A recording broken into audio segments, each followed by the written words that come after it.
Je moet mij met de wei weer in. Hoe is dat?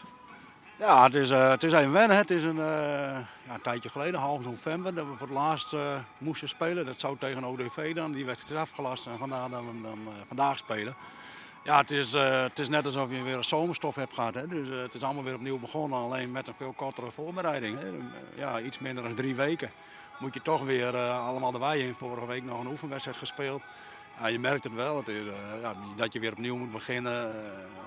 Pijntjes hier en daar bij spelers. Dus ja, het is niet ideaal, maar goed, we moeten natuurlijk gewoon los. Ja, en dan in de voorbereiding ja, is nog net optimaal. Ben we wel compleet of missen we echt nog spelers? Ja, we missen op dit moment wel 4, 5 spelers. Hè, door verschillende oorzaken, natuurlijk ook corona gerelateerd. Een blessure hier en daar. Hè, maar inderdaad ook een paar coronagevallen.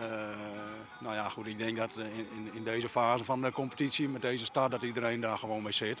En ja, dat hoort er nu op dit moment gewoon even bij. Ja.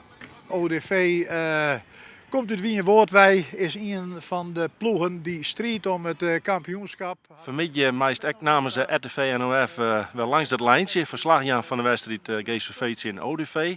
Dat klopt. Nee, goed. Wat dat betreft zijn we uiteraard blij dat we wel los kunnen. En laat ons hopen dat het nou echt trots zet en dat we op een normale manier deze competitie van die al mee kennen. Ja, en dan stiert je direct nog als voorzitter van de GSVV. Ja, een beetje dubbele pet op, maar dit is wel echt wel weer mooi zo'n thuiswedstrijd, hè, als voorzitter zijnde. Ja, dat is op zich een bijkomstigheid. Het is absoluut net zo dat ik wat dat betreft chauvinistisch ben. Nee, goed, GSVV is mijn ploegje. Ik woon hier in Gerkensleester. Ik ben onder 100 mijlkoor. Ik loop een zondje hier voorzitter. Ik krijg zolang dat ik bij RTV NOF werkzaam ben. En tuurlijk, het is leuk om zo nou en dan wat dat betreft een keer in het eigen waar bij de eigen vereniging te zien.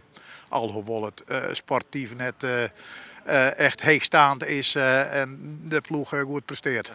Het waar zit mij, dus wat dat dan gaat, is perfect voetbalbaar. Ja, het is mooi voetbal weer. Het was nog even de vraag van, nou ja, kan het allemaal wat doorgaan? Want er is natuurlijk heel veel gevallen de laatste dagen. Maar nee, vandaag is het perfect en het veld ligt er mooi bij. Dus ja, we hebben er wel weer zin in wat dat betreft.